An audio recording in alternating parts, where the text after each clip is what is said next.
Clasificación B, bajo supervisión de un adulto.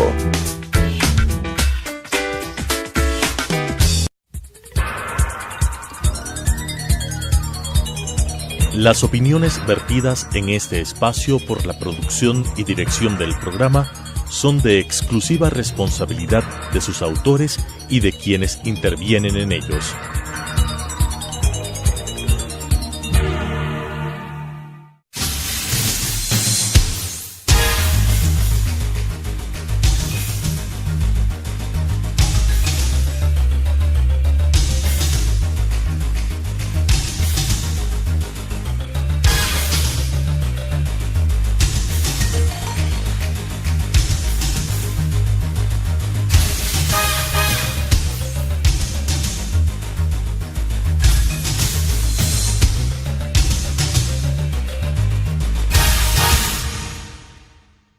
Muy buenas noches, bienvenidos a Debate Jurídico, programa del Colegio de Abogados de Pichincha, que semana a semana conversamos sobre diferente temática de carácter jurídico y también político con algunos amigos que manejan diferentes temas. Por ejemplo, el día de hoy nosotros queremos agradecerle al doctor Julio César Zarango, abogado penalista, quien nos va a acompañar esta noche con el tema La prisión preventiva de Jorge Glass. Gracias, Julio, por aceptar la invitación del Colegio de Abogados. Empecemos. Partamos de esta orden de la prisión preventiva de Jorge Glass. Debía dictársela esta medida, puesto que se plantea desde algunos sectores que él es acusado como cómplice por el delito de asociación ilícita, conociendo además que la medida cautelar es de última ratio. ¿Qué nos puedes decir, Julio? Muchas gracias, Ángel, por la invitación y un saludo a toda la audiencia. Bueno, con respecto a la prisión preventiva, específicamente, dentro de este caso existen demasiados elementos de convicción. Existe una multiplicidad de evidencias en donde no tiene a dónde moverse el vicepresidente de la República. Existen testimonios anticipados, existen pericias, existe documentación que lo involucran directamente al señor vicepresidente de la República en los actos de corrupción, donde funcionan una asociación entre funcionarios públicos y funcionarios privados.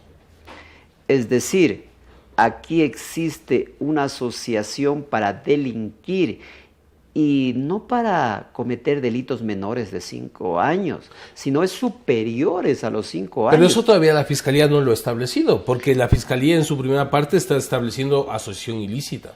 Justamente, por eso ahí existe una benevolencia, existe un afán de favorecer a todos los implicados, porque imagínense, los hechos se cometieron hasta el 2015 y eso se subsume al artículo 369 del Código Orgánico Integral Penal. Está tipificada plenamente los elementos objetivos y subjetivos del tipo penal de la delincuencia organizada. Ahí se ha lavado dinero.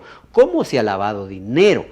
Estas personas, estos funcionarios públicos y privados, cuando recibían las coimas, que un promedio de 5 millones por darle la preferencia a Odebrecht, esa era la tarifa básica. De ahí ya vamos a hablar, Julio, este tema del tipo de delito, ya. Pero yo quiero hacerte caer en cuenta algo. Tú, con el presidente del Colegio de Abogados, son patrocinadores de Fernando Villavicencio, y en algún momento cuando se hablaba de la prisión preventiva de Fernando Villavicencio, se arguyó de que esta no debía darse por el principio de proporcionalidad y de presunción de inocencia. Así es, yo estoy plenamente de acuerdo con el pronunciamiento de muchos juristas, pero aquí hay algo trascendental. Aquí hay mucho dinero de por medio, demasiado dinero. Estas personas involucradas, ellos no saben el mínimo de los resquicios para poder fugar. La gente, muchos no se han ido del país porque no han tenido la oportunidad. Imagínense que una persona que medianamente estuvo involucrado y fue detenido en el aeropuerto, dense cuenta, señores. Entonces aquí hay peligro de fuga, y el requisito fundamental del juez es que el procesado comparezca a juicio. ¿Y por qué es importante que comparezca a juicio? ¿Para qué? Para que esta persona pueda ejercer su derecho a la defensa y Fiscalía pueda presentar toda su prueba y puedan presentar su contradicción, de tal manera que Julio, la prisión preventiva dale. radica exclusivamente en permitir que el procesado comparezca al juicio y no se fugue, y los delitos queden en la impunidad. Puede estar escondido aquí 5 años y se fue, y no se juzgó. Entonces ahí viene la oportunidad, viene la atribución del juez de juzgar, como tú dijiste, la proporcionalidad. A ver, vamos, derechos humanos, libertad ambulatoria, frente a todo ese ejemplo de un alto personaje involucrado en hechos de corrupción. El abogado defensor decía, al vicepresidente hay que tratarlo de la mejor manera, no es un perseguido. Partiendo de esa última parte que tú planteas, planteas, Julio, por ejemplo, al iniciar el proceso contra el vicepresidente Jorge Glass, uno de los argumentos que planteaba el fiscal y acogido por el juez al inicio del proceso, no en el día de ayer, se señalaba de que estaba garantizada la presencia, en este caso, de Jorge Glass, porque tiene la función de vicepresidente y porque también tiene un séquito de policías que no van a permitir que fugue. Ya, a ver, aquí vamos a dividir en 2 partes. Jorge Glass es el vicepresidente de la República. Jorge Glass no tiene funciones. Los que cuidan de Jorge Glass es la seguridad. Es la seguridad, no es que ellos están cuidando que no fugue. Hay que tener claro... Debe existir una orden judicial también. Claro, no hay ni una sola orden. Es decir, si él se quiere ir, los policías ven que se van. Claro, pues si le dicen, oye, espérame aquí. Necesitamos que se aclare eso para que quienes nos escuchan tengan claro estas ellos ideas. pueden decir, señores, quédense aquí, no entren, punto, yo aquí me siento seguro. Y ahí existe una puerta trasera. Pero el policía puede decir, yo no tengo la orden de juez competente. Así es que él no es juez, pues ellos solo pueden detenerlo con orden de juez competente. Sí, ellos no pueden retenerlo porque eso sería secuestro, sería retención ilegal. Listo, pero con tu conocimiento, ¿se puede apelar esta prisión preventiva? ¿Qué va a pasar entonces? Por supuesto que puede apelarse. Todo acto de autoridad administrativa o judicial que restrinja derechos es apelable, impugnable. Por supuesto que se puede apelar y el juzgado, el tribunal de alzada puede revocar esa orden diciendo que bueno, que la ley dice que las penas que no vayan después de más de 5 años pueden ser susceptibles de una sustitución. Está en la oportunidad de pedir inclusive una medida sustitutiva, siempre y cuando justifique verdaderamente el arraigo laboral, familiar, económico. ¿Y cuáles serían esas medidas sustitutivas? Bueno, puede ser la presentación periódica de cada 8 días ante el juez competente. La prohibición de salida del país. La prohibición de salida del país. Pueden ponerle el grillete electrónico. Explícanos, esto del grillete, ¿a qué reemplaza? Bueno, el grillete electrónico lo reemplaza un poco para ser monitoreado las 24 horas del día a través del 911. Entonces pues, pueden saber ubicarlo dónde está, si no contesta inmediatamente, requerir al lugar y poderlo ubicar más exactamente. Julio, está dada la prisión preventiva. Pero ahí ya no depende pues de Fiscalía. Fiscalía también es una parte procesal. Por supuesto. Y este señor tiene su defensa. Inclusive de lo que yo vi, ni siquiera fundamentó, ni argumentó, ni motivó sobre la presunción de inocencia. Imagínense, entonces tampoco el juez no tiene por qué dar asiento ni hacerse ni a un lado ni al otro lado. El juez tiene que actuar de manera un poco imparcial, porque con tantos elementos de convicción, si no hay una defensa técnica, pues el juez tampoco puede decir garantizando la presunción de inocencia. Por supuesto que es un juez garantista, pero no está él en la obligación. Eso tiene que hacerle la defensa. De acuerdo, vamos a esta otra parte. Está dada la prisión preventiva. Supongamos de que no lo retiran, no lo reemplazan por otra medida. el vicepresidente no ha perdido la condición de tal, es decir, de vicepresidente de la República. Esto lo perdería de lo que conocemos si permanece más de 90 días, que podría significar el abandono del puesto. Pero ahora escuchamos que está haciendo uso de sus vacaciones. ¿Cuánto tiempo puede pasar en prisión preventiva?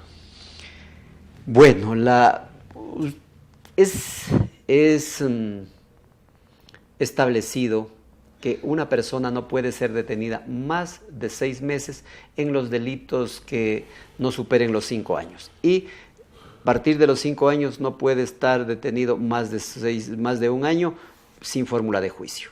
Así que el máximo, hay algunos detenidos que ya llevan 2 o 3 meses, al fiscal, a los jueces les toca máximo en 3 meses dictar sentencia. Por lo tanto, no perdería la condición de vicepresidente. Dictar sentencia. No hay abandono de cargo por más de 90 días. Eso es otra cosa. Entonces, estoy respondiendo lo que tú me dices, ¿cuánto podría estar preso? Él podría estar preso de aquí hasta que cumpla su pena, su condena. Claro. Porque de aquí, ya te digo, máximo ellos en 90 días tienen que dictar sentencia. Dictar sentencia y ahí sí puede apelar, puede casar, puede inclusive presentar la acción extraordinaria de protección ante la Corte Constitucional si se han violado derechos humanos. Pero aquí viene la otra parte administrativa. La parte administrativa es él como persona, como ser humano y como ciudadano ecuatoriano, como funcionario público, él tiene derecho a gozar de sus vacaciones. Y esta es la oportunidad que él puede pedir inclusive hasta 60 días. De vacaciones. Sí, y puede, por cualquier circunstancia, aumentar en 90 días más, en 30 días más, que serían los 90. Hasta ahí él podría estar, se puede decir, de manera tranquila, si se puede decir, para no perder el cargo. Entonces ahí viene un criterio que de algunos sitios lo plantean. ¿No será esto todo, como se ha utilizado una palabra, no será un tongo, entonces que luego el señor, ¿no es cierto?, los 90 días lo llaman, lo declaran como cómplice, una pena menor que puede inclusive acogerse a la suspensión de la pena y no iría 1 hora a la cárcel? Bueno, la suspensión de la pena se puede dar. Tú puedes suspender la pena, cualquier procesado puede suspender la pena hasta los delitos que sean sancionados con 5 años. Y este es sancionado hasta 5 años. Por eso. Y se puede suspender la pena. Pero aquí viene una condición. La Constitución dice, una persona pierde el cargo cuando tenga sentencia ejecutoriada. Si Glass cumple una pena, aunque sea de 1 día, o pide la suspensión, es sentenciado y pierde ya la condición. Él ya no puede ser vicepresidente. Entonces él ya pierde esa condición, es el requisito para perder su cargo. Lo único que le salvaría es no ir a la cárcel, con la suspensión de la pena, digamos. Que sea sobreseído. Que sea sobreseído, ahí sí pues él regresaría, porque él se ratificaría su estado de inocencia. De tal manera que no es que porque se suspenda la pena él puede seguir ejerciendo la presidencia. Él es un prontuariado, discúlpeme que hable en esos términos. Por supuesto. Él es un prontuariado, es un convicto que ya perdió su calidad. Por lo tanto, el hecho es que no esté en la cárcel, pero fue sentenciado y es un requisito para perder el cargo. Bueno, vamos a continuar con este tema, la prisión preventiva de Jorge Glass, luego del corte comercial.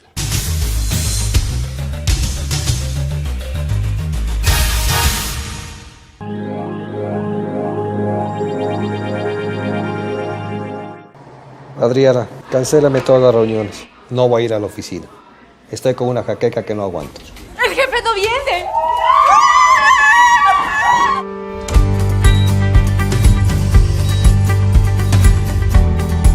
¿Estás seguro? Salió bien. Muy bien. Bueno. Cuanto antes vayas a Ecuasanitas, más rápido te curas.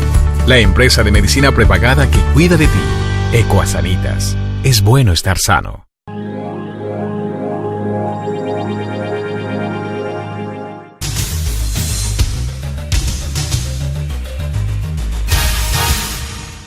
Continuamos con Debate Jurídico, el programa del Colegio de Abogados, con nuestro amigo y colega Julio César Zarango, abogado penalista. Y de paso, quería justo plantear, tú estás en condición de abogado con César Montúfar. lo que permitió a que a César Montúfar se lo establezca la calidad de acusador particular en eso del vicepresidente Glass, por considerarse víctima de esos delitos. ¿Esto les permite a ustedes conocer de mejor manera, de primera mano, el juicio? ¿O cuál es la razón para ser parte procesal? Bueno, yo hago una defensa técnica.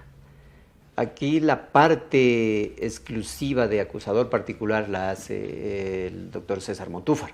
César Montúfar es una persona, un político que ha estado, un sociólogo, catedrático universitario, que ha estado en la lucha diaria combatiendo a gobiernos por diferentes actos, por diferentes violaciones inclusive de derechos, abusos de autoridad. Así es. Entonces y me parece justa su lucha, me parece justo que se presente como acusador particular. Quiero decirle al pueblo ecuatoriano que si César Montúfar no se presentaba como acusador particular, la Procuraduría ni siquiera se asomaba. Se presenta faltando un día para que termine la instrucción fiscal.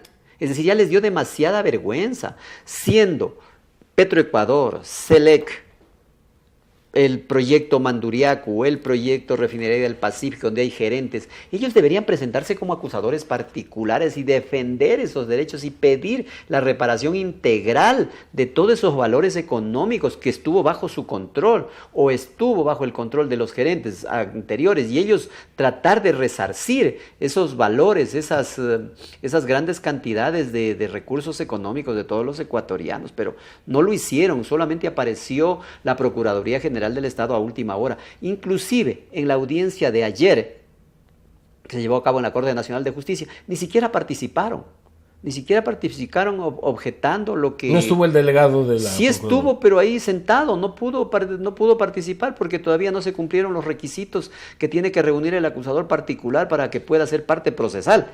Entonces César Montúfar ha hecho uso de ese artículo 441, numeral 7 del Código Orgánico Integral Penal, en donde dice que cualquier persona que tenga interés en presentarse como acusador particular en defensa de los derechos colectivos y difusos deberá presentarse como denunciante y luego como acusador particular. Y han habido criterios que dicen que sí, que ahora todos los ecuatorianos van a ser acusadores particulares en los actos que tengan que ver con el Estado. Pero qué mejor que fuera así. Por supuesto. Mejor que fuera así. Que directamente los involucrados reclamemos derechos. Por supuesto. Eso va a ser un mal ejemplo. No, señores, eso podría ser un precedente, un buen ejemplo, porque tenemos un artículo 83 de la Constitución de la República que dice los deberes y responsabilidades de los ecuatorianos. ¿Cuál es uno de los deberes? Combatir la corrupción, presentar denuncias en hechos de corrupción, los derechos de participación, igualmente, le involucra a los ciudadanos para que estén al frente y vigilen y fiscalicen inclusive los hechos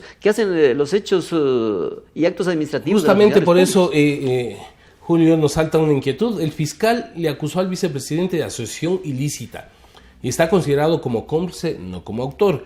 Esto llevará a que las sentencias le favorezcan. Por lo tanto, yo quiero insistir, el fiscal está a tiempo de cambiar los cargos, de reformularlos por cohecho, concusión, lavado de activos o peculado. Bueno, yo no he sabido que le esté acusado de cómplice el vicepresidente de la República. Todavía no se ha el tipo penal es de la asociación ilícita. El tipo penal es de la asociación ilícita. Y él jamás podría ser cómplice. Jamás. Así él tiene la calidad de autor directo. ¿Por qué razón? Porque el autor directo dice que, de acuerdo con el artículo 42 del Código Orgánico Integral Penal, dice que el autor directo es aquel que ejecute, que asuse, que instigue a cometer una infracción. Y el mismo autor directo en el punto 2 dice que quien tiene el deber jurídico de proteger, de cuidar y no lo hace, equivale a cometerlo. El deber jurídico de proteger los derechos de todos los ecuatorianos era Jorge Glass, pedir cuentas, pedir que a él le informen de todo lo que él delegó, porque él era uno de los delegados del presidente de la República a los sectores estratégicos. El presidente de la República le delega, le dice, señor vicepresidente, usted encárguese de los sectores estratégicos, todo lo que se relacione en minería, proyectos. Y entonces, partiendo, Julio, en esta última parte, ¿hay alguna posibilidad de que todo este proceso le vincula al expresidente Rafael Correa? Por supuesto, porque de acuerdo con la Constitución de la República dice que el vicepresidente tiene el control, el manejo, la administración pública de todas las instituciones, y el vicepresidente tiene dos funciones: reemplazar al presidente en ausencia temporal o definitivamente en caso de que falleciera. Y la segunda es lo que le delegue el presidente. El presidente le delegó. Cuando usted delega a una persona que le haga algún trabajo, usted tiene que estarlo vigilando, pedirle cuentas, controlarlo. Es decir, hace las veces de usted. Y si yo me descuido de ello, equivale a que yo estoy cometiendo las mismas infracciones por omisión inclusive. Pero ahí sí le veo más complicado. Y disculpen, televidentes, pero con el fiscal Vaca, que todos conocemos, fue asesor del presidente Correa, de lo que yo recuerdo dirigió la Comisión de Investigación del 30S. ¿Podremos los ecuatorianos esperar de un fiscal que lleve un proceso transparente? Bueno, yo en eso tengo mucha resistencia. Es decir, el fiscal general del Estado fue asesor, fue consejero, estuvo inclusive dando el informe del golpe blando del 30S. Él jamás va a hacer con toda la contundencia de investigar, presentar los indicios, los elementos de convicción contra una persona. Sería como darse contra el presidente de la República, sería como darse un tiro en el pie. Además, los jueces son jueces que sirvieron no a la ley y a la Constitución, sino sirvieron exclusivamente a mandatos directos del presidente de la República. Ahí tenemos varios líderes sociales, varios periodistas, varias asambleístas, líderes sociales como Clever Jiménez, Pepe Acacho, Mary Zamora, es decir, los estudiantes del Colegio Mejía, del Central Técnico, los 21 del Arbolito, los señores de los varios que han sido criminalizados. Es decir, criminalizados, ¿por qué? Por dar su punto de vista, por expresar su pensamiento. Jueces les han sentenciado por ello. Entonces ahí tenemos claro que los jueces responden todavía a un direccionamiento del expresidente Rafael Correa. Y con los jueces que tenemos, no tengo yo ninguna esperanza que se vayan realmente... ¿Y con la fiscalía?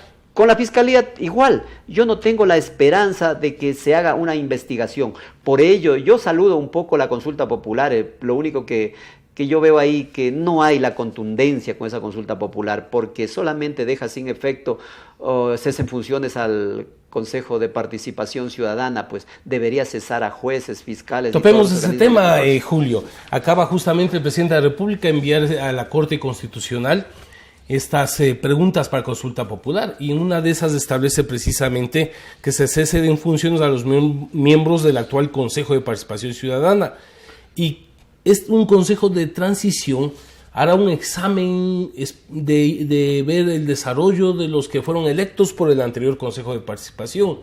A mí me trae una inquietud, ¿no será que entonces ahora el fiscal Vaca hará méritos para no ser removido, entre otros funcionarios? Bueno, aquí esto va a ser un proceso sumamente lento, y ahí se diluye, porque aquí inclusive ahí van a fugar, se van a esconder inclusive patrimonios, porque aquí realmente el Consejo de Participación Ciudadana solamente va a tener la vigilancia, el control, y simplemente muchos de funcionarios harán méritos para realmente decir que están cumpliendo con sus funciones, y no se descubrirá realmente los hechos de corrupción que tanto daño han hecho al país. Entonces, ¿tú crees que la consulta debió haberles, entre otras cosas, cesado a todas las autoridades que fueron nombrados por este Consejo de Participación, entre esas el propio Consejo de Judicatura? Por supuesto que debería haber cesado a todos, para que vengan jueces inclusive de transición, para que verdaderamente hagan una investigación patriótica, para que aporten al país, y verdaderamente aquí se sancione a los que se debe sancionar. No pedimos que se venga a cobrar venganzas, no, eso tampoco. Venimos aquí para que vengan jueces probos, para que vengan jueces imparciales, independientes. Ojalá se pueda todavía conseguir ello, y verdaderamente se juzgue, se investigue y se sancione a los verdaderos responsables del calabro económico. ¿Por qué los correístas, Julio, si me permites, dicen que la reelección indefinida es un retroceso de derechos? Mire, yo creo que ahí los único que están buscando es sus propios derechos personales, de que nadie los juzgue, los investigue y los fiscalice a todos esos asambleístas, porque todos han sido funcionarios públicos, han manejado recursos, deben ser investigados. Ellos quieren una perennización del poder, como lo hicieron con Rafael Correa durante 10 años, hicieron lo que les dio la gana con el país, se llevaron recursos económicos. Yo les comento algo aquí, hay un canal de televisión que se llama Gama TV, y ahí yo quisiera que Contraloría vaya y vea cómo existe el atraco de todo ese medio de comunicación. Es decir, y así todas las instituciones públicas donde hay recursos, los señores se han ido como entrar una banda de ladrones. Por supuesto, Julio, solamente una pregunta final. ¿Con este Consejo Nacional Electoral tenemos confianza en los resultados de la consulta popular, en pocas palabras? Mire, ¿cómo vamos a tener confianza con un Consejo Nacional Electoral de que responde a los intereses de un partido político y no responde inclusive ni a la ley del Código de la Democracia, ni a la Constitución, ni a la convencionalidad? Se responde a los intereses de elegir a las personas adecuadas. ¿Para qué? Para que protejan sus intereses y estén a buen recaudo. Entonces queda en total indefensión el pueblo ecuatoriano con esas autoridades que tenemos. No garantiza un proceso limpio y transparente. Ya lo vivimos en épocas pasadas, que con el 40% se llevaban 100 asambleístas. Por supuesto. Lamentablemente tenemos que dar por terminado por el tiempo. Queremos agradecerle al doctor Julio Sarango en este aporte importante al debate jurídico del Colegio de Abogados. Buenas noches. Las opiniones vertidas en este espacio por la producción y dirección del programa son de exclusiva responsabilidad de sus autores y de quienes intervienen en ellos.